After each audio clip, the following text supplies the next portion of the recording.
السلام علیکم ورحمۃ اللہ وبرکاتہ۔ الحمد للہ رب العالمین والصلاة والسلام علی اشرف الانبیاء وسید المرسلین نبینا محمد وعلی آلہ وصحبہ اجمعین ومن تبعهم بإحسان إلى يوم الدین۔ اعوذ باللہ السمیع العلیم من الشیطان الرجیم من حمزه ونفخه ونفسه بسم اللہ الرحمن الرحیم وَإِذَا سَأَلَكَ عِبَادِي عَنِّي فَإِنِّي قَرِيبٌ أُجِيبُ دَعْوَةَ الدَّاعِ إِذَا دَعَانِ فَلْيَسْتَجِيبُوا لِي وَلْيُؤْمِنُوا بِي۔ سب سے پہلے ہر قسم کی حمد و ثنا، تعریف و توصیف، کبریائی اور بڑائی، ہر طرح کی عبادتیں، پرستش اللہ رب العالمین کے لیے لائق اور زیبا ہے، جس نے ہم کو پیدا کیا، اپنی بہت ساری نعمتوں سے نوازا۔ اللہ کا بہت بڑا احسان، اس کی بہت بڑی نوازش ہے کہ اس نے ہم کو اپنے آخری نبی محمد رسول اللہ صلی اللہ علیہ وسلم کا امتی بنایا، ہماری زبان کو اللہ کے نبی صلی اللہ علیہ وسلم کی رسالت کا کلمہ پڑھنے کا شرف عطا فرمایا۔ اللہ تعالیٰ کی بے شمار درود و سلام نازل ہوں اللہ کے نبی محمد رسول اللہ صلی اللہ علیہ وسلم پر۔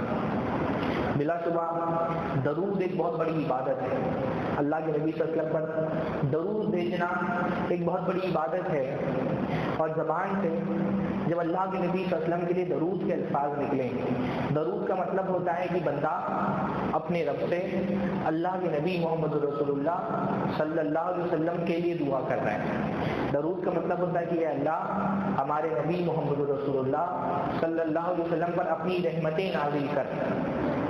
جب یہ درود کے کلمات زبان سے نکل رہے ہوں تو ذہن میں، دل میں یہ خیال ہونا چاہیے کہ میں اپنے نبی کے لیے اللہ تعالیٰ سے اس لیے رحمت مانگ رہا ہوں کہ اس کائنات کی وہی سب سے عظیم ترین ہستی ہے جس کا سب سے بڑا احسان میری ذات پر ہے، جس کا سب سے زیادہ حق میری ذات پر ہے۔ اللہ کے نبی کا سب سے بڑا احسان مجھ پر ہے، میرے ماں باپ پر ہے، میرے معاشرے پر ہے، ساری امت پر ہے کہ اللہ کے نبی صلی اللہ علیہ وسلم آئے تو اللہ کے نبی صلی اللہ علیہ وسلم نے اللہ تعالیٰ کا تعارف کرایا، ہم کو اللہ تعالیٰ سے جوڑ دیا، ہم کو بتایا کہ کون دینے والا ہے، کس سے مانگنا ہے، کس کے سامنے ہاتھ پھیلانا ہے۔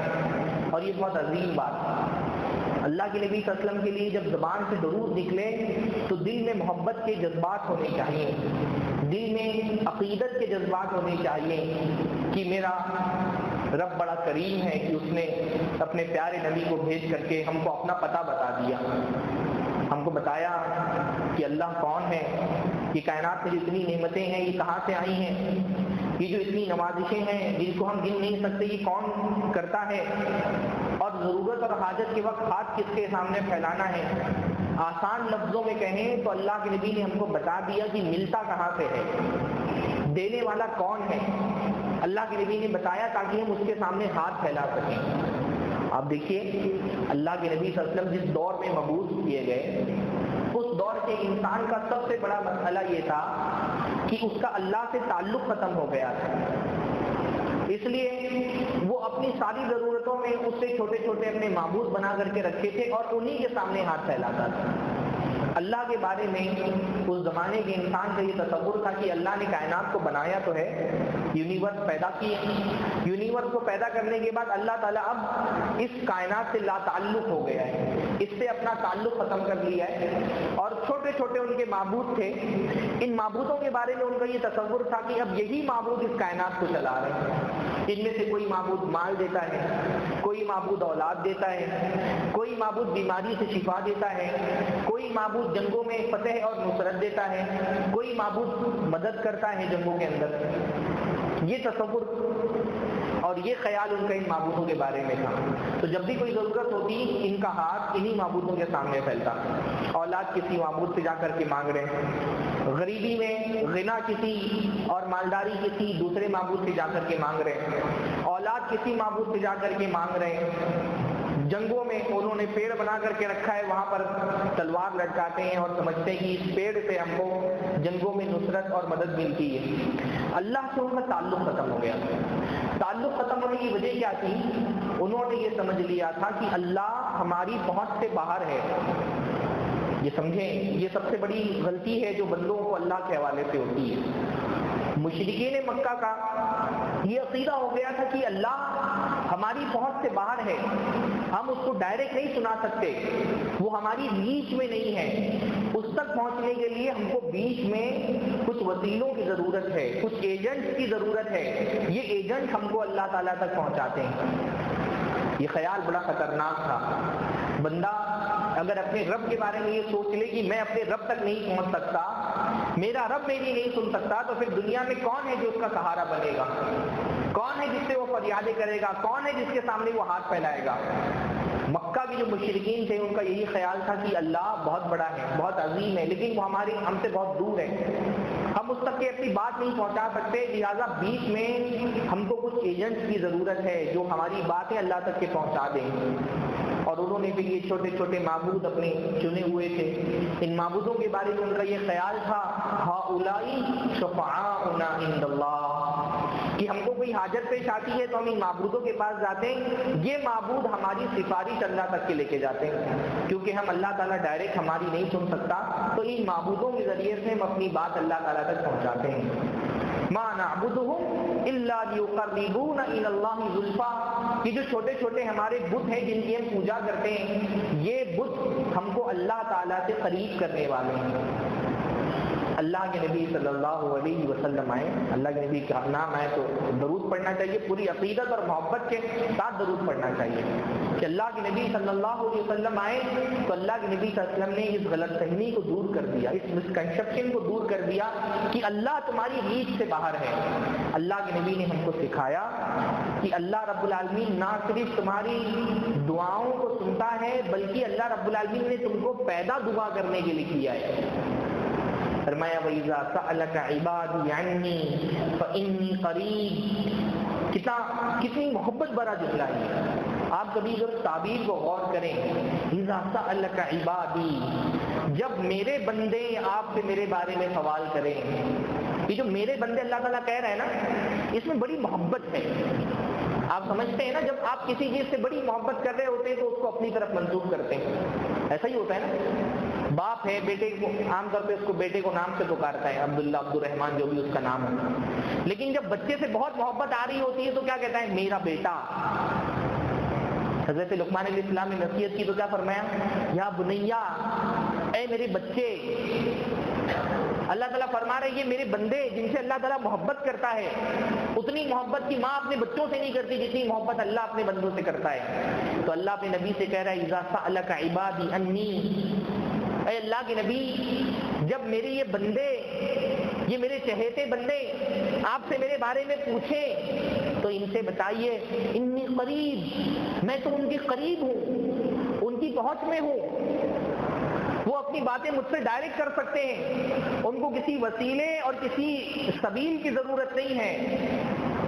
اجیب دعوت الداعی اذا دعانی، پکارنے والا جب مجھ کو پکارتا ہے، دعائیں کرنے والے جب مجھ سے دعائیں کرتے ہیں، میں ان کی دعا کو سنتا ہوں۔ کوئی نہیں سن سکتا جیسا اللہ سننے والا ہے۔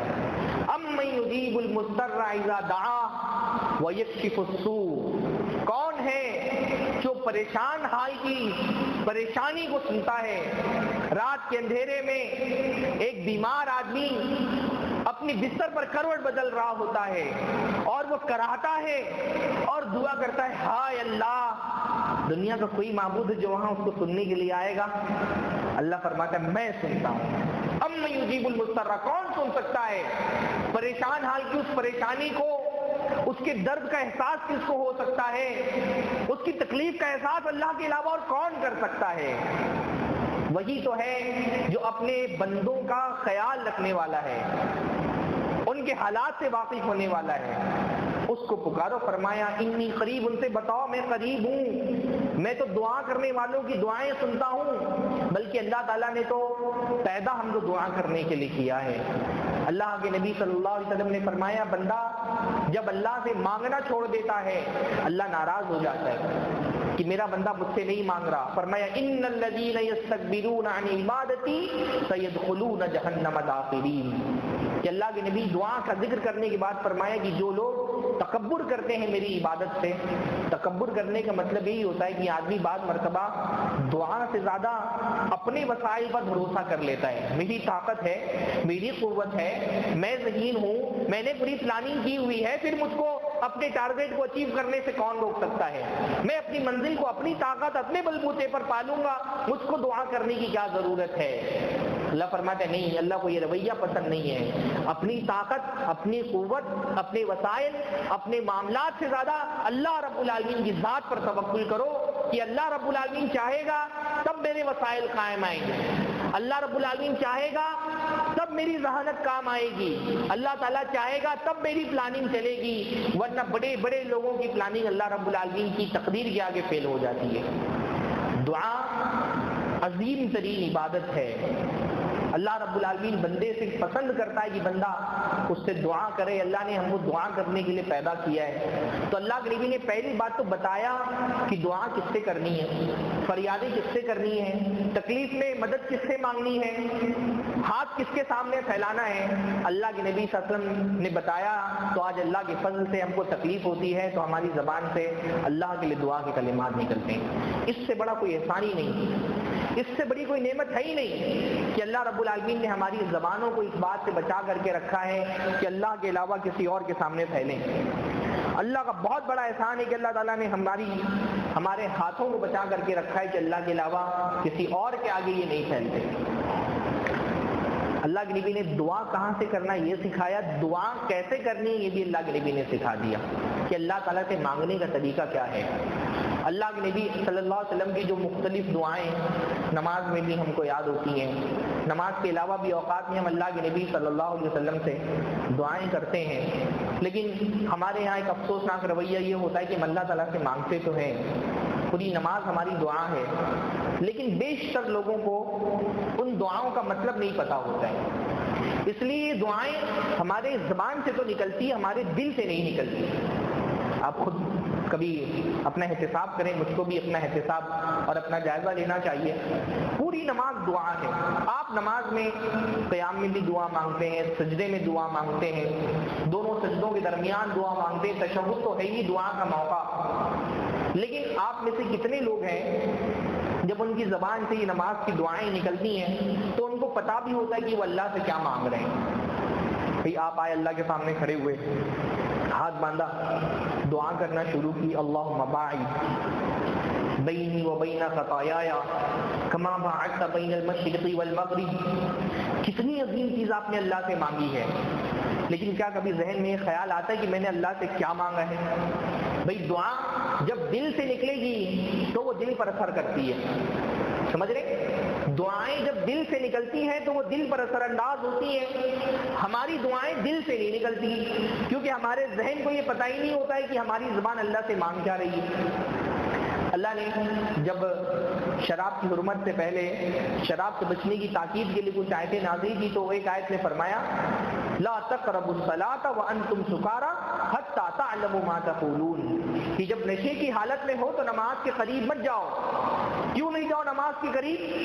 تاکہ تم یہ سمجھ سکو کہ تم کیا بول رہے ہو, تمہارے علم میں رہے کہ تم کیا نماز میں بول رہے ہو.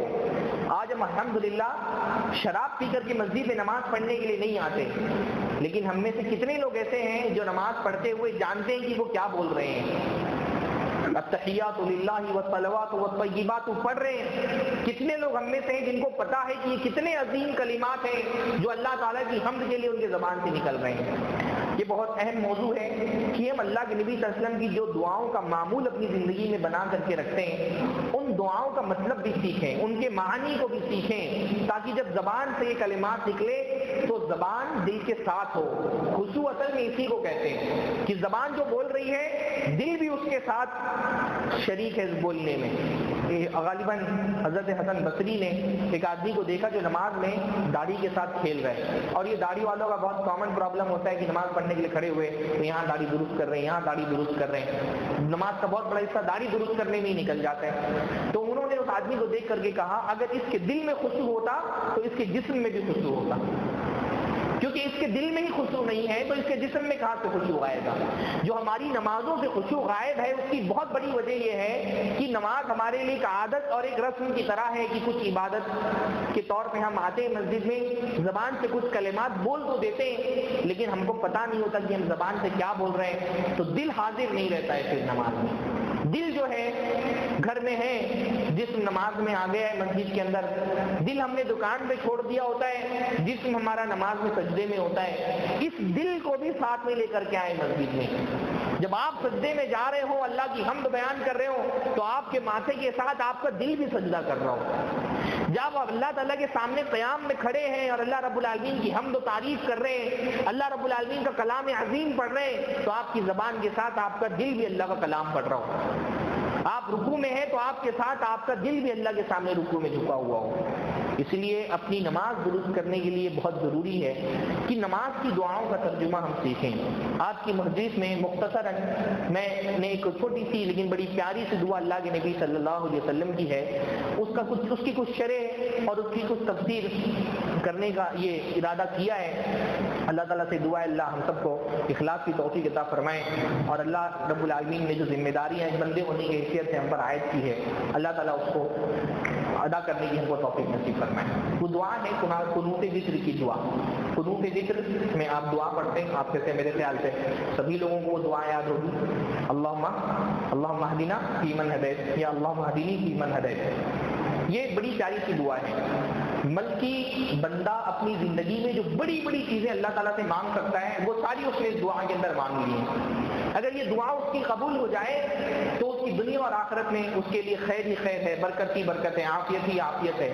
یہ بڑی عظیم دعا ہے، لیکن ہمارا المیہ یہ ہے کہ ہم میں سے بیشتر لوگوں کو اس دعا کا ترجمہ بھی نہیں پتہ ہوتا ہے، ٹرانسلیشن بھی نہیں پتا ہوتا ہے۔ یہی وجہ ہے کہ امام صاحب جب دعا کرنے کے لیے ہاتھ اٹھاتے ہیں اور وہ پڑھ رہے ہوتے ہیں تو دعا کا آدھا حصہ تو دعا ہے اور آدھا حصہ ثنا ہے، اللہ تعالیٰ کی تعریف پر مشتمل ہے۔ جب ہم آمین بولتے ہیں، آمین کا مطلب کیا ہوتا ہے؟ آپ میں سے کسی کو پتہ ہے آمین مطلب کیا ہوتا ہے؟ ہاں نہیں، مبارک نہیں، کسی کو پتہ ہے؟ ایک طرح کا امتحان ہی ہو گیا یہ۔ آمین مطلب ہوتا ہے اے اللہ تعالیٰ قبول فرما۔ آمین کا مطلب ہوتا ہے اے اللہ تعالیٰ قبول فرما، یعنی میں نے جو دعا کی ہے تو اس کو قبول کر لے۔ اب دعا جب کی جائے گی تب آپ آمین کہیں گے، اور جب ثنا کی جائے گی تو آپ آمین نہیں کہیں گے۔ ثنا یعنی اللہ تعالیٰ کی تعریف ہو رہی ہے تو کیونکہ وہ دعا نہیں ہے تو اس پر آمین نہیں کہنا ہے۔ لیکن کیونکہ ہم کو کچھ نہیں پتا کہ امام صاحب کیا پڑھ رہے ہیں، ہم کو صرف اتنا پتا ہے کہ جہاں امام صاحب رکیں گے کھٹ سے آمین بولنا ہے بس، تو ہم کو خود پتا بھی نہیں ہوتا کہ امام صاحب مانگ کیا رہے ہیں، کس کے لیے مانگ رہے ہیں، کیسے مانگ رہے ہیں۔ ہم نے بس یہ طے کیا ہوا کہ امام صاحب ٹھہریں گے اور ہم کو آمین بولنا ہے۔ اس لیے عام طور پہ دیکھنے میں آتا ہے کہ جہاں دعا ہوتی ہے وہاں بھی بندہ آمین بول رہا ہوتا ہے، جہاں ثنا ہوتی ہے وہاں بھی بندہ آمین بول رہا ہوتا ہے۔ یعنی بندہ اللہ تعالیٰ سے بندہ مانگ رہے ہیں، امام صاحب مانگ رہے ہیں اللہ تعالیٰ مجھ کو ہدایت دے، آپ کہہ رہے ہیں آمین، صحیح بات ہے آمین بولنا چاہیے۔ لیکن امام صاحب بول رہے ہیں اللہ تو ہی فیصلہ کرتا ہے، تیرے علاوہ کوئی فیصلہ نہیں کر سکتا، تبھی بھی آپ بول رہے ہیں آمین۔ یہ تو دعا نہیں ہے نا، دعا پر آمین نہیں بولنا ہے، دعا پر آمین بولنا ہے، ثنا پر آمین نہیں بولنا ہے۔ تو میں نے کوشش کی کہ اس مختصر سی دعا کا کچھ خلاصہ، کچھ شرح اور اس کا ترجمہ آپ لوگوں کے سامنے رکھ دوں۔ بڑی پیاری سی دعا ہے اور اس کی اہمیت کا اندازہ بھی اس بات سے لگا کہ علماء اس کی شرح کرتے رہتے ہیں۔ شیخ ابن عثیمین کا ایک چھوٹا سا رسالہ بھی ہے اس دعا کی شرح پر۔ سب سے پہلے آپ آ کر کے مانگتے ہیں اللہم اہدنی فی من ہدیت۔ اگر اکیلے امام صاحب ہوں گے تو یا کوئی بندہ اکیلے نماز پڑھ رہا ہے تو اپنے لیے مانگ رہا ہے تو اللہم اہدنی، اے اللہ مجھ کو ہدایت دے۔ اور اگر جماعت کے ساتھ پڑھ رہے ہیں تو اللہم اہدنا، اے اللہ ہم کو ہدایت دے۔ اہدنی اور اہدنا میں یہ فرق ہوتا ہے۔ اللہم اہدنی، اے اللہ تعالیٰ مجھ کو ہدایت دے، فی من ہدیت، اور اپنے ان بندوں میں سے بنا جن کو تو نے ہدایت دی ہے۔ ایک مومن بندہ اللہ تعالیٰ کی طرف سے سب سے زیادہ جس چیز کا محتاج ہوتا ہے وہ کیا ہے؟ ہدایت۔ اس لیے اللہ تعالیٰ سے ہم سب سے زیادہ کیا چیز طلب کرتے ہیں؟ ہدایت۔ سب سے زیادہ ہم اللہ تعالیٰ سے ہدایت مانگتے ہیں، ہر نماز میں مانگتے ہیں، نماز کی ہر رکعت میں مانگتے ہیں. کہاں مانگتے ہیں؟ ہاں سورہ فاتحہ میں. سورہ فاتحہ میں ہم پڑھتے ہیں نا اہدنا الصراط المستقیم، اے اللہ ہم کو صراط مستقیم کی ہدایت دے. اب سوچئے بندہ کتنی مرتبہ ہدایت مانگتا ہے. فجر میں آیا 4 مرتبہ ہدایت مانگ کر کے گیا، پھر ظہر میں آیا پھر 8-10 مرتبہ ہدایت مانگ رہے ہیں، پھر عصر میں آیا کم سے کم 4 مرتبہ مانگے گا، پھر مغرب میں بھی مانگ رہا ہے، عشاء میں بھی مانگ رہا ہے. اس سے کیا پتہ چلا کہ ہدایت ایمان والے بندے کے لیے بہت قیمتی چیز ہے. اس لیے سب سے زیادہ اس کو اس بات کی فکر ہے کہ ہدایت مل جائے، اور اگر مل گئی تو میرے ہاتھوں سے جانے نہیں پائے. ہدایت اتنی عظیم ترین، بلکہ سورہ فاتحہ پوری اصل میں ہدایت ہی کی دعا ہے. اہدنا الصراط المستقیم سے پہلے جو بھی ہے وہ اصل میں وسیلہ ہے، اور اہدنا الصراط المستقیم یہ اصل مدعے کی بات ہے جو بندے کو کرنی ہے. کبھی انشاءاللہ موقع ملا تو سورہ فاتحہ کی بھی شرح کروں گا آپ لوگوں کے سامنے. تو بندہ کہتا ہے اللہم اہدنی، اللہم اہدنا فی من ہدیت، اے اللہ ہم کو ہدایت دے. ہدایت 2 طرح کی ہوتی ہے، ایک ہوتی ہے ہدایت علم اور ایک ہوتا ہے ہدایت عمل. ہدایت علم الگ چیز ہے، ہدایت عمل الگ چیز ہے.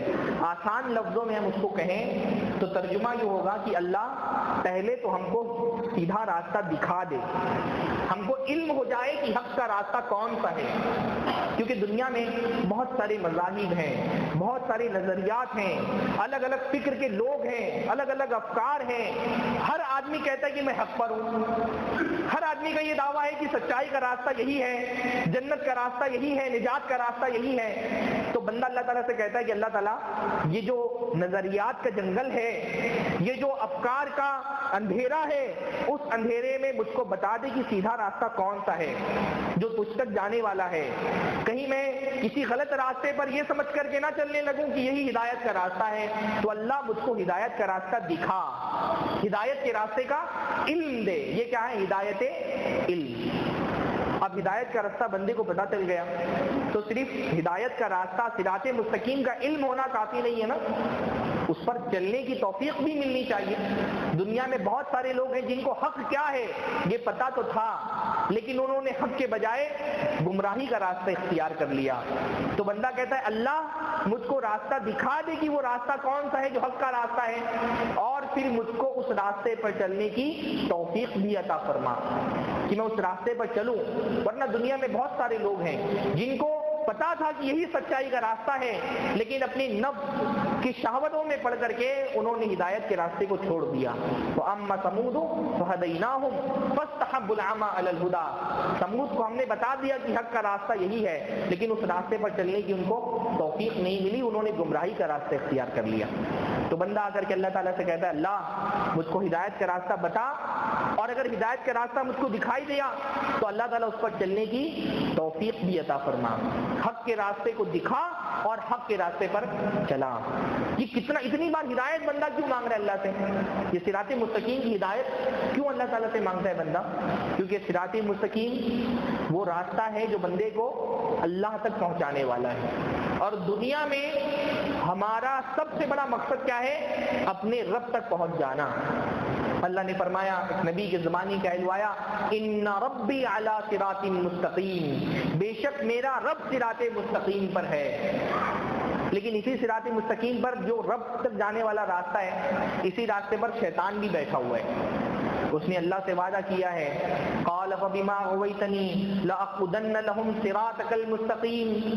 شیطان نے کہا کہ اللہ تو نے مجھ کو گمراہ کر دیا ہے تو میں تیرے صراط مستقیم پر بیٹھ جاؤں گا، پھر تیرے بندوں کو آ کر کے بہکاؤں گا، آگے سے آ کر بہکاؤں گا، پیچھے سے بہکاؤں گا، دائیں سے بہکاؤں گا، بائیں سے بہکاؤں گا، اور تو اکثر بندوں کو ناشکرا پائے گا.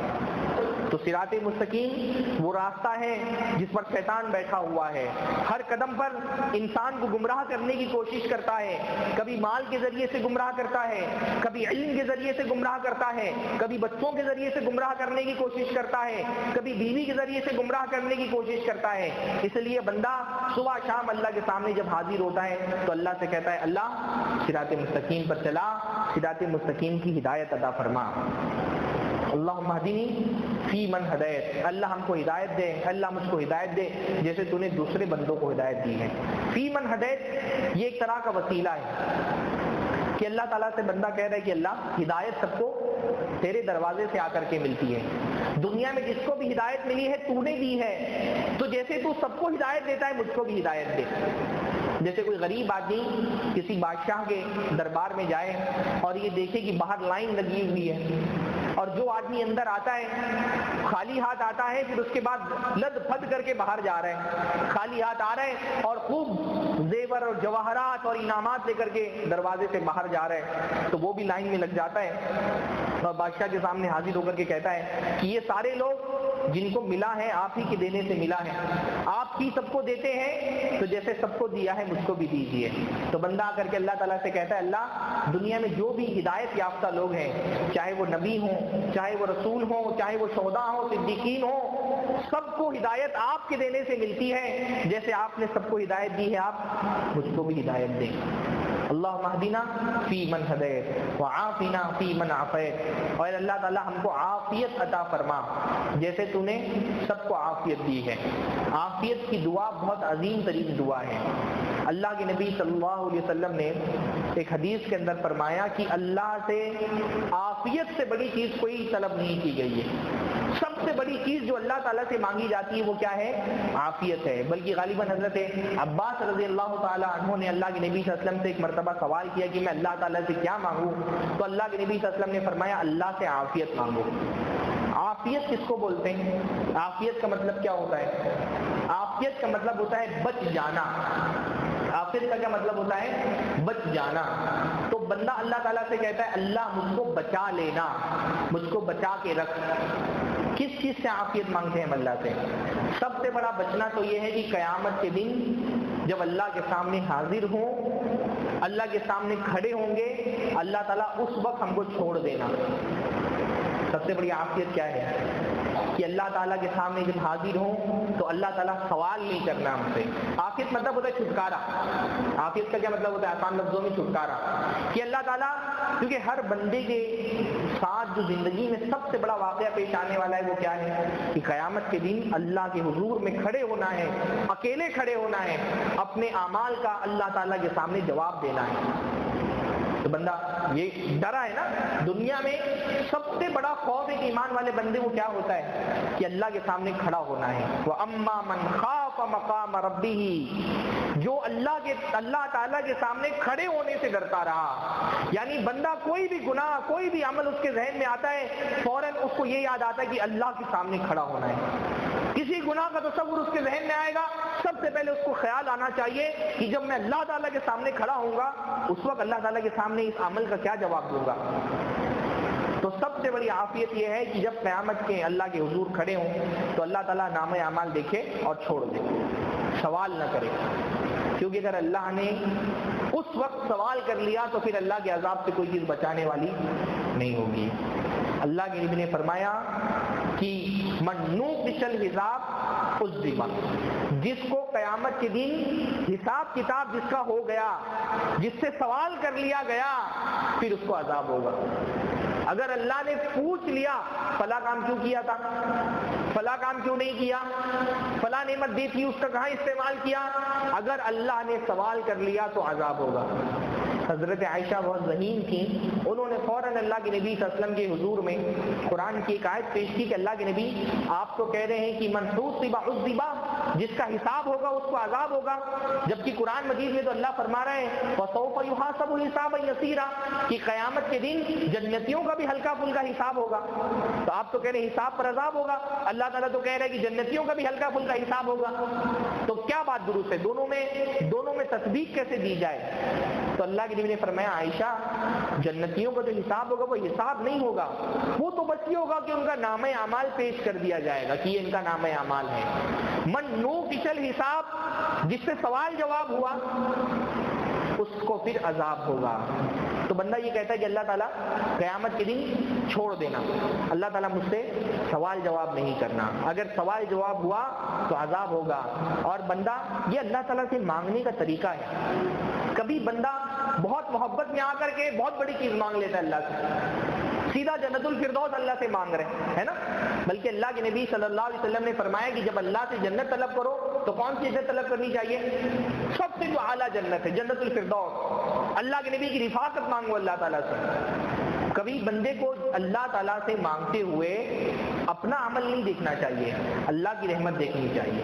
ہمارے سوشل میڈیا میں بعض طور پہ یہ کہ اس طرح کے اشعار وغیرہ چلتے رہتے ہیں کہ میرے ایسے اعمال کہاں ہے خدا کہ مجھ کو جنت مل سکے، تو مجھ کو بس جہنم سے بچا لینا. بھائی عمل سے کس کو جنت ملنے والی ہے؟ جنت اللہ کی رحمت سے ملنے والی ہے. تو اللہ تعالیٰ کے ساتھ اچھا گمان رکھیے، اور جب بھی اللہ سے مانگنا ہو تو کہ میں کتنا بھی گنہگار ہوں لیکن اللہ تیری رحمت، میرے گناہ تیری رحمت سے بڑے نہیں ہیں، تو اللہ تعالیٰ میں اپنے سارے گناہوں کے باوجود تجھ سے تیری رحمت کا واسطہ دے کر کے تیری سب سے اعلیٰ جنت طلب کرتا ہوں. تو ایک مانگنے کا طریقہ یہ ہے کہ جیسے بچہ بہت محبت میں اپنے باپ سے ضد کرتا ہے نا، تو وہ بڑی محبت میں آ کر کے بندہ کبھی سب سے اعلیٰ جنت مانگ رہا ہے، اور کبھی ایک دم ڈرا ہوا اللہ کے خوف سے اور اللہ تعالیٰ سے کہہ رہا ہے اللہ جہنم سے بچا لینا. سب سے بڑی کامیابی تو یہ اللہ تعالیٰ جہنم سے بچا لینا. اور اس کو پتا ہے کہ اگر جہنم سے بچ جائے گا تو پھر اس کا ٹھکانہ کیا ہے؟ اس کا ٹھکانہ تو پھر جنت ہی ہے. یہ اللہ تعالیٰ سے خوف کا ایک رویہ ہے کہ اللہ تعالیٰ بس وہ قیامت کے دن جب آئے تو مجھ کو چھوڑ دینا، میرے سے سوال جواب نہیں کرنا، اور پھر اللہ سوال جواب نہیں کرے گا تو سیدھا پھر جنت ہی جانے والے انشاءاللہ. اللہ ہم سب کو توفیق عطا فرمائے. سب سے بڑی عافیت یہ ہے کہ جہنم میں قیامت کے دن اللہ تعالیٰ قبر کی ہولناکیوں سے، جہنم کی ہولناکیوں سے، حشر کی خطرناکیوں سے، اس کے عذاب سے اللہ تعالیٰ بچا لے. پھر دنیا میں بھی عافیت ہے، دنیا میں عافیت، دین میں عافیت. دین میں عافیت یہ ہے کہ اللہ تعالیٰ دین کے ہر فتنے سے ہم کو محفوظ رکھے. شبہات کا فتنہ ہے، شہوات کا فتنہ ہے، قدم قدم پر کفر کی اور بدعتوں کی آندھیاں چل رہی ہیں. اس میں بندہ اللہ تعالیٰ سے کہتا ہے کہ اللہ تعالیٰ جب تک زندہ رہیں ایمان ہمارا کفر سے سلامت رہے، منہج ہمارا شرک و بدعت سے سلامت رہے. ورنہ اللہ کے نبی صلی اللہ علیہ وسلم نے فرمایا قیامت کے قریب وہ زمانہ آئے گا یصبح الرجل مؤمنا ویمسی کافرا، آدمی صبح کے وقت مومن ہوگا شام کو کافر ہو جائے گا، شام کے وقت مومن ہوگا صبح کو کافر ہو جائے گا. اللہ تعالیٰ جب تک ہم کو زندہ رکھنا، دین میں عافیت عطا فرمانا کہ ہم توحید میں ہماری نہ آنچ آنے پائے، ہے نا. عافیت یہ ہے کہ توحید ہماری سلامت رہے، ایمان ہمارا سلامت رہے. ایمان کو عافیت عطا فرما، عقیدے کو عافیت عطا فرما. اور پھر دنیا میں بھی عافیت. دنیا میں کتنی مصیبتیں ہیں، مرض کی مصیبت ہے، فاقہ کشی کی مصیبت ہے، مال کی مصیبت ہے، جان کی مصیبت ہے. جب ہم عافیت مانگتے ہیں تو اس میں دنیا کی عافیت بھی شامل ہوتی ہے کہ اللہ دنیا میں ہم کو کسی مصیبت کے شکار نہیں کرنا، ہے نا. کیونکہ مصیبت آنے کے بعد کچھ پتہ نہیں ہوتا ہے کہ ہم اپنے ایمان پر قائم رہ پائیں گے کہ نہیں رہ پائیں گے. تو اللہ تعالیٰ سے بندے کو مصیبت نہیں مانگنی چاہیے کہ اللہ تعالیٰ میں بہت صبر کرنے والا ہوں تو مجھ کو مصیبت میں ڈال دے، میں کیسا صبر کروں گا. مصیبت مانگنی چاہیے اللہ سے. مصیبت کے فتنے سے اللہ تعالیٰ مصیبت کے فتنے سے اللہ کی پناہ مانگنی چاہیے. اللہ کے نبی نے اس لیے فرمایا کہ دجال جب آئے گا تو آدمی کو یہ نہیں کرنا کہ دجال آ گیا چلو دیکھو میں اس کے سامنے آگے کھڑا ہوتا ہوں، دیکھو میں کتنا ایمان والا ہوں، میرا کچھ نہیں بگاڑ سکتا ہے. اس کو آخری تک کیا کرنا ہے؟ دجال سے دور رہنا ہے. ہاں اگر اس کا سامنا ہو گیا تو پھر ایمان پر ثابت قدمی اس کو دکھانی. تو بندہ اللہ تعالیٰ سے کہتا ہے اللہ ہم کو دنیا میں بھی عافیت دے، کوئی مصیبت مجھ کو مت دے. میں عافیت اس لیے بعض سلف کہا کرتے تھے کہ لئن عافانی فاشکرا، اللہ مجھ کو عافیت میں رکھے اور میں اللہ کا شکر ادا کرتا رہوں. احب الیہ، یہ مجھ کو محبوب ہے کہ عافیت ہے اور میں شکر کر رہا ہوں. یہ مجھ کو محبوب ہے کہ اللہ مجھ کو کسی مصیبت میں ڈال دے اور مجھ کو صبر کرنا پڑے. تو بندہ یہ کہتا ہے اللہ تعالیٰ عافیت دے. عافیت کیا ہوتی ہے؟ دنیا کی عافیت کیا ہے؟ دنیا کی عافیت یہ کہ بندہ کسی بڑی مصیبت میں نہیں پڑا ہے.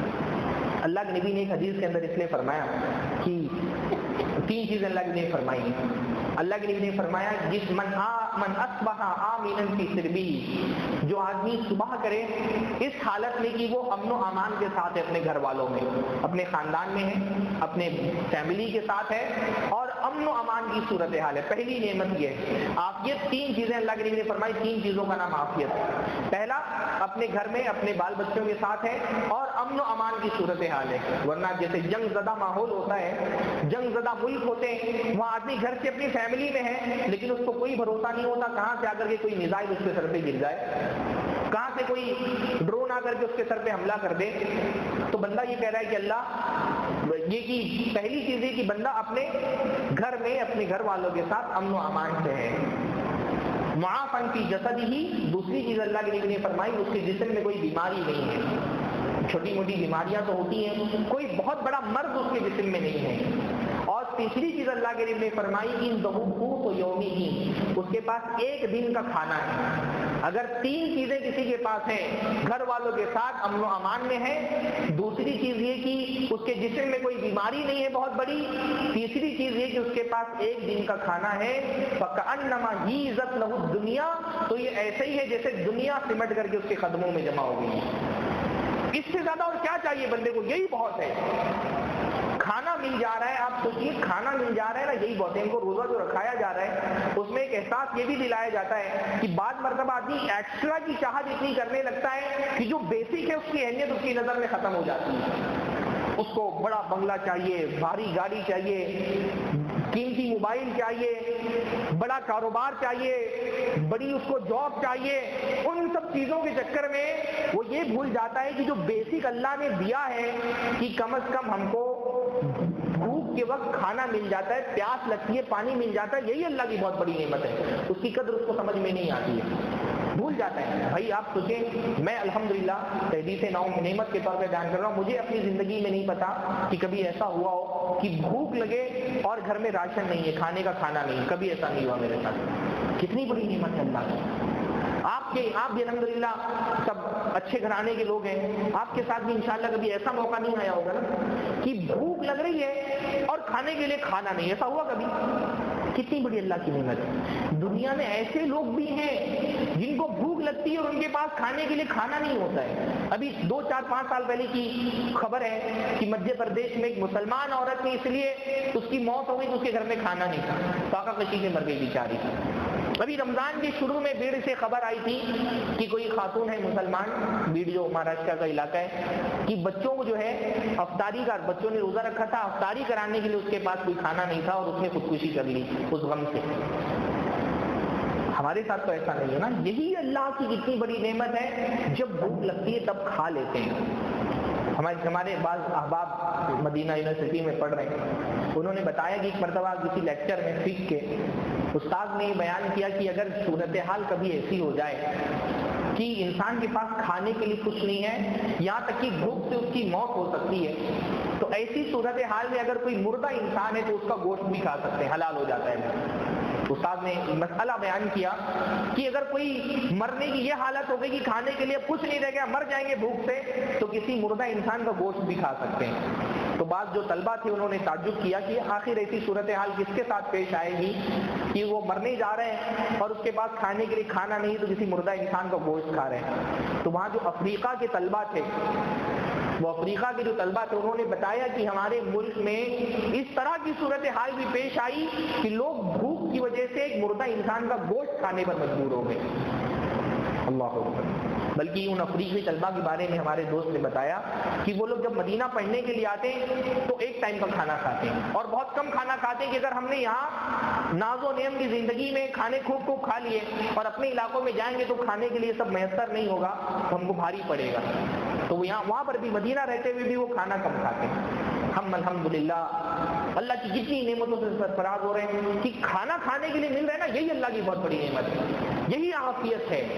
عافیت اللہ کی بہت بڑی نعمت ہے لیکن ہم اس کی قدر نہیں کرتے. جب وہ چلی جاتی ہے تو سمجھ میں آتا ہے کہ عافیت کتنی بڑی نعمت ہے. اس کی قدر کریے. اگر اللہ نے آپ کو کھانے کے لیے کھانا دیا ہے، جسم میں کوئی بڑی بیماری نہیں ہے اور اپنے گھر میں آپ امن و امان کے ساتھ ہیں، اللہ کے لیے فرمایا یہی عافیت ہے.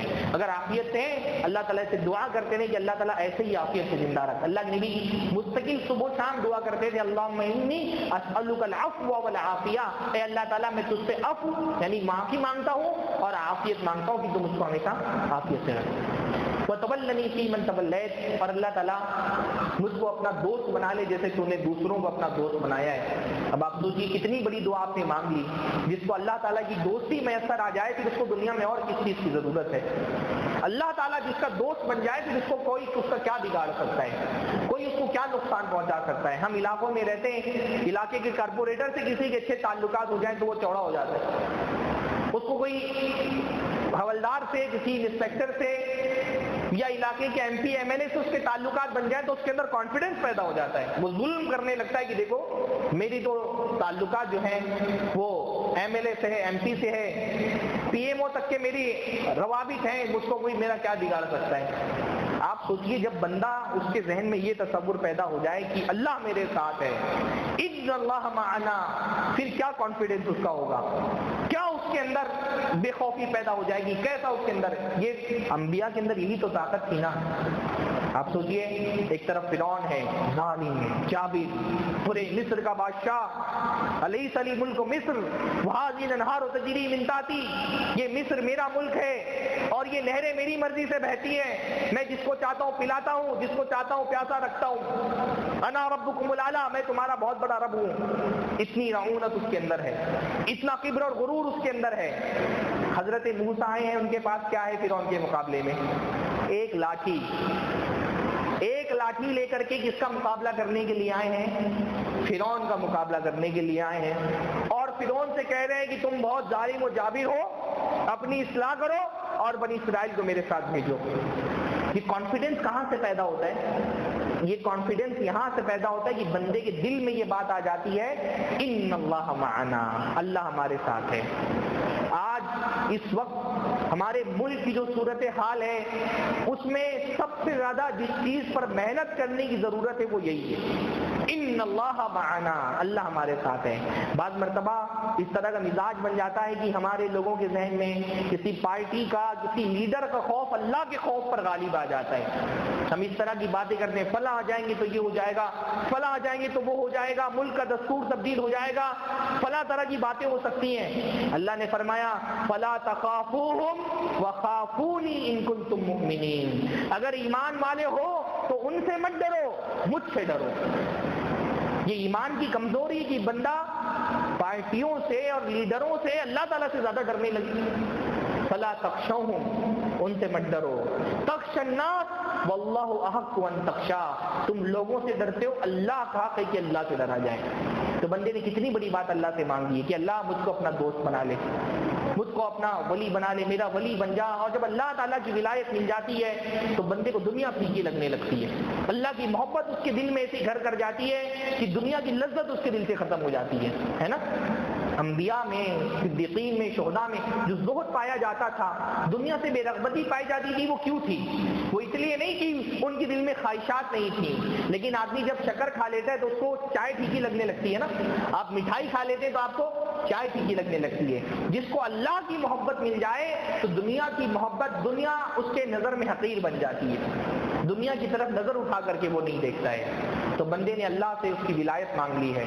فبارک لی فیما اعطیت، اور اللہ تو نے جو دیا ہے اس میں برکت عطا فرما. یعنی ایک تو یہ کہ اللہ تعالیٰ سے مانگے آپ کہ اللہ مجھ کو اولاد دے، مال دے، میری رزق میں برکت دے، میری ایمان میں برکت دے. ایمان بھی مانگ لیا، سب کچھ مانگ لیا، رزق مانگ لیا، پھر یہ اللہ اس میں نفع میرے لیے پیدا کر، جو دیا ہے اس کے اندر نفع میرے لیے پیدا کر. کیونکہ بندہ جو ہے کبھی بندے کو بہت سارا مل جاتا ہے لیکن اس کے لیے فائدے مند نہیں ہو پاتا، کبھی تھوڑا سا ملتا ہے لیکن اس کے اندر فائدہ زیادہ ہو جاتا ہے. تو بندہ کہتا ہے اللہ جتنا تو نے دیا ہے وہ مجھ کو، اس کے لیے، میرے لیے وہ نفع بخش بنا دے. وقینا شر ما قضیت، اور اللہ تعالیٰ کوئی فیصلہ اگر تو نے کیا ہے اس میں میرے لیے اگر کوئی شر ہے، کوئی نقصان ہے تو اللہ تعالیٰ اس کے شر سے مجھ کو بچا لے. فإنک تقضی ولا یقضی علیک، اللہ تعالیٰ تو فیصلہ کرتا ہے، کوئی تیرے خلاف فیصلہ نہیں کر سکتا. یہ کیا ہے؟ یہ دعا نہیں ہے، یہ کیا ہے؟ ثنا ہے کہ بندہ اللہ تعالیٰ کی تعریف کر رہا ہے. اور اللہ تعالیٰ سے مانگنے کا طریقہ یہ ہے کہ جب اللہ تعالیٰ سے مانگا جائے تو اس کی تعریف کر کے مانگا جائے. کبھی پہلے تعریف کرتا ہے، جیسے سورہ فاتحہ میں پہلے تعریف کی پھر دعا کی. کبھی پہلے دعا کرتا ہے بعد میں تعریف کر رہا ہے کہ اللہ تعالیٰ انک تقضی ولا یقضی علیک، فیصلہ تو کرتا ہے، تجھ سے اس لیے مانگ رہے کیونکہ فیصلے کا اختیار صرف تیرے پاس ہے، تو فیصلہ کر دے گا، تیرے فیصلے کو کوئی تبدیل نہیں کر سکتا. ولا یقضی علیک، تیرے خلاف کون فیصلہ کر سکتا ہے؟ یمکرون ویمکر اللہ، وہ بھی پلان کرتے ہیں، اللہ بھی پلاننگ کرتا ہے، اور اللہ کی پلان کے آگے سب کی پلاننگ فیل ہے. بندہ بار بار اس بات کا اعتراف اللہ کے سامنے کرتا ہے کہ تیرے خلاف کوئی فیصلہ نہیں کر سکتا، تو چاہے تو دشمنوں کی چالیں ان پر الٹ دیں، تو چاہے تو یوسف علیہ السلام کو ان کے بھائیوں نے نقصان پہنچانے کے لیے جیل میں ڈال دیا تھا، تو اسی نقصان پہنچانے کے لیے ان کو کنویں میں ڈال دیا تھا، تو اسی کنویں سے ان کو بادشاہی کے تخت تک پہنچا سکتا ہے۔ انک تقضی، تو فیصلہ کرتا ہے، تیرے خلاف کوئی فیصلہ نہیں کر سکتا۔ فإنہ لا یذل من والیت، تو جس کو اپنا دوست بنا لے اس کو کوئی ذلیل نہیں کر سکتا، ولا یعز من عادیت، تو جس سے دشمنی کر لے اس کو پھر کوئی عزت نہیں دے سکتا۔ عزت اور ذلت اللہ کے ہاتھ میں ہے، حکومت اور اقتدار اللہ کے ہاتھ میں ہے، اس لیے عزت وہ ہے جو اللہ تعالیٰ کے عزت والا ہے، ذلیل وہ ہے جو اللہ تعالیٰ کے یہاں ذلیل ہے۔ دنیا میں کسی کو مال مل گیا، میں بس 2 منٹ 3 منٹ میں بات ختم کروں گا، دنیا میں کسی کو مال مل گیا، کسی کو جائیداد مل گئی، کسی کو بڑا گھر مل گیا، کسی کو سیاسی قوت حاصل ہو گئی، تو بعض مرتبہ ایمان والے کے دل میں اس کو دیکھ کر کے تکلیف ہوتی ہے کہ ارے کافی سارے حکمراں ہیں، ورلڈ بینک ان کے ہاتھ میں ہے، یونائٹڈ نیشن ان کے گھر کی لونڈی ہے، سارے بڑے بڑے تجارتی مراکز ان کے ہیں، تو ایمان والا سوچتا ہے، بعض مرتبہ انسان کے ذہن میں یہ خیال آتا ہے کہ بھئی سب انہی کے پاس ہے تو وہ زیادہ عزت والے ہو گئے۔ نہیں، عزت فإن العزت للہ جمیعا، عزت تو سب کی سب اللہ کے لیے ہے۔ وللہ العزت ولرسولہ وللمؤمنین، عزت اللہ کے لیے ہے، عزت رسول اللہ کے لیے ہے، عزت ایمان والوں کے لیے ہے۔ دنیا کی عزت کی کوئی حیثیت نہیں ہے، اصل عزت کیا ہے؟ آخرت کی عزت ہے۔ دنیا میں ہم کو نہیں پتا کہ کون اللہ کی نظر میں کتنا بڑا ہے، کس کا اللہ کیا مقام ہے۔ اللہ کے نبی نے فرمایا کہ کا رب اشعث اغبرا، دنیا میں بہت سارے لوگ ہوتے ہیں بال پراگندہ ہیں، کپڑے پراگندہ ہیں، مدفوع بالابواب، لوگ اپنے دروازوں پہ کھڑا نہیں کرتے، بھگا دیتے ہیں، لیکن اللہ کے ان کا مقام ایسا ہوتا ہے لو اقسم علی اللہ لابرہ، کہ اگر اللہ تعالیٰ پر قسم کھا لے تو اللہ تعالیٰ ان کی قسم پوری کر دیتا ہے، کیونکہ اللہ قسم ایسا ہوگا تو اللہ ان کے قسموں کی لاج رکھ لیتا ہے، اللہ کا وہ مقام ہوتا ہے۔ دنیا کی عزت کے پیچھے نہیں بھاگنا چاہیے۔ کافر کو اگر دنیا میں تھوڑا بہت سامان مل گیا ہے، تھوڑی سی طاقت مل گئی، تھوڑی سی قوت مل گئی، اللہ رب العالمین نے فرمایا فلا یغرنک تقلب الذین کفروا فی البلاد، یہ جو کافروں کو شان و شوکت ملی ہے، یہ ان کو طاقت ملی ہے، یہ ان کو اقتدار ملا ہے، اس سے تم دھوکے میں مت رہو۔ متاع قلیل، یہ تھوڑے دن کا سامان ہے، یہ کر لے جتنی حکومت کرنی، جتنا ظلم کرنا ہے کر لے، یہ جتنے اقتدار کے مزے اٹھانا ہے اٹھا لے، تھوڑی دن کی بات ہے۔ ثم مأواہم النار، پھر آخر میں ان کو جہنم میں جانا ہے۔ قیامت کا دن آئے گا، ہم تو روزانہ اللہ کے حضور کھڑے ہو کر کے کہتے ہیں نا مالک یوم الدین، قیامت کے دن کا مالک صرف اللہ ہے۔ قیامت کے دن کسی کی بادشاہت نہیں رہے گی، وہاں پر کسی کی سیٹنگ نہیں چلے گی، کوئی پلاننگ وہاں نہیں چلے گی۔ تو بندہ کہتا ہے اللہ تو جس کو دوست بنا لے اس کو کوئی ذلیل نہیں کر سکتا، تو جس سے دشمنی کر لے اس کو کوئی عزت نہیں دے سکتا۔ تبارک ربنا وتعالیت، اللہ تعالیٰ تو بابرکت ہے، برکتیں تیری طرف سے آتی ہیں، نعمتیں تیری طرف سے نازل ہوتی ہیں، جو بھی احسان ہوتا ہے تیرے کرنے سے ہوتا ہے۔ وما بکم من نعمت فمن اللہ، جو بھی نعمت تم کو ملی ہے اللہ کے دینے سے ملی ہے۔ تعالیت، اللہ تعالیٰ تو بہت بلند ہے، تو بہت اعلیٰ ہے، تیرے حضور میں حاضر اسی وجہ سے ہوئے ہیں کہ تو دیتا ہے، تیرے طرف سے ملتا ہے، تو نے سب کو عطا کیا ہے، تو اللہ تعالیٰ تیری بارگاہ میں حضور تیرے بارگاہ میں حاضر ہو کر کے تجھ سے مانگ رہے ہیں، ہدایت مانگ رہے ہیں، عافیت مانگ رہے ہیں، ولایت مانگ رہے ہیں، برکت مانگ رہے ہیں۔ تو یہ دعا ہے قنوت وتر کی، اور آخر میں اللہ کے نبی صلی اللہ علیہ وسلم پر درود پڑھنا چاہیے۔ ہر دعا میں اللہ کے نبی صلی اللہ علیہ وسلم پر درود پڑھنا چاہیے، کیونکہ دعائیں جو ہیں وہ درود جب ملتا ہے تو درود کے ساتھ وہ دعائیں اللہ تعالیٰ کے حضور میں قبول ہوتی ہیں۔ تو ہم اللہ تعالیٰ، اور درود کا بھی میں نے شروع میں معنی بتایا، درود کا مطلب ہوتا ہے اللہ تعالیٰ ہمارے نبی پر رحم فرما، کہ اللہ کے نبی آئے تو ہم کو تجھ سے مانگنے کا طریقہ بتایا، ہم کو بتایا کہ کہاں سے مانگنا ہے اور کس سے مانگنا ہے۔ یہ چھوٹی سی دعا ہے، اس کا ترجمہ بھی یاد کر لیں، اور امام صاحب جب یہ دعا پڑھیں تو اس کو سمجھ کر کے پڑھیں، اور پیچھے سے آمین کہیں تو سمجھ کر کے آمین کہیں کہ آپ کتنی بڑی چیز اللہ رب العالمین سے مانگ رہے ہیں۔ میرا وقت ختم ہوا، اللہ تعالیٰ سے دعا ہے کہ اللہ تعالیٰ ہم سب کو دین کا صحیح فہم عطا فرمائے۔ اللہ تعالیٰ نے بندگی کی جو ذمہ داری ہمارے کندھوں پر ڈالی ہے، اللہ تعالیٰ اس کو ادا کرنے کی توفیق نصیب فرمائے، اور اللہ تعالیٰ اپنا مخلص بندہ دنیا میں ہم کو بنا کر کے رکھے۔ اللہ رب العالمین جب تک زندہ رکھے اس بات کی توفیق عطا فرمائے کہ ہاتھ پھیلے تو صرف اس کے سامنے پھیلے۔ اللہ تعالیٰ جب تک زندہ رکھے ہماری پریشانیوں کو شرک کی گندگی سے بچا کر کے رکھے. یہ سر جب بھی جھکے اللہ رب العالمین صرف تیرے سامنے جھکے.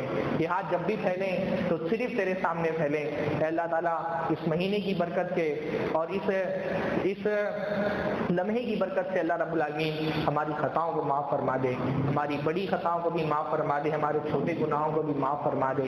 اللہ رب العالمین ان گناہوں کو بھی معاف فرما دے جو ہم نے دانستگی سے کیے ہیں, ان گناہوں کو بھی معاف فرما دے جو نادانستگی میں بغیر جانے بوجھے ہم سے سرزد ہو گئے. اللہ تعالیٰ ہماری مغفرت فرما, ہمارے والدین کی مغفرت فرما, ہمارے عزیز و اقارب جو وفات پا چکے ہیں ان کی مغفرت فرما. اللہ تجھ کو تیری رحمت کا حوالہ دے کر کے تجھ سے مانگتے ہیں کہ اگر ہمارے احباب میں سے, ہمارے رشتہ داروں میں سے, ہمارے دوستوں میں سے, ہمارے پڑوسیوں میں سے جن کی وفات ہو گئی ہے, اگر ان کی گناہوں کی وجہ سے ان کے قبر میں عذاب ہو رہا ہو تو اللہ تعالیٰ ان گناہوں کو بخش دے. اللہ رب العالمین ہم کو توحید پر زندہ رکھ, ایمان پر زندہ رکھ, اتباع پر زندہ رکھ. اللہ تعالیٰ جب تک کہ زندہ رکھ ہم کو بدعتوں سے بچا کر کے زندہ رکھ.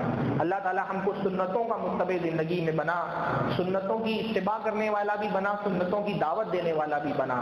اللہ تعالیٰ شرک سے ہم کو بچا کر کے رکھ اور شرک کے خلاف لڑنے والا ہم کو بنا, شرک کا مقابلہ کرنے والا بنا, توحید کی دعوت دینے والا ہم کو بنا. اللہ ہم کو بھی ایمان پر رکھ, ہماری آنے والی نسلوں کو بھی ایمان کی توفیق عطا فرما. ان کو اللہ کے حضرت ابراہیم کی بڑی پیاری دعا ہے اور خاص طور پر فتنے کے اس دور میں کثرت سے دعا پڑھنی چاہیے. ربنا اجعلنا مسلمین لک ومن ذریتنا امۃ مسلمۃ لک, کہ اللہ ہم کو بھی مسلمان زندہ رکھنا اور ہماری آنے والی نسلوں کو بھی اسلام کی عظیم نعمت سے سرفراز فرما کر کے رکھنا. تو اللہ تعالیٰ ہماری آنے والی نسلوں کو بھی ایمان کی توفیق عطا فرما. اللہ تعالیٰ جب تک زندہ رہیں توحید پر زندہ رہیں اور جب موت آئے تو زبان سے نکلنے والا کلمہ شہادت کا کلمہ ہو. اقول قولی ھذا واستغفر اللہ لی ولکم ولسائر المسلمین واستغفروہ انہ هو الغفور الرحیم وآخر دعوانا الحمد للہ رب العالمین. السلام علیکم ورحمۃ اللہ.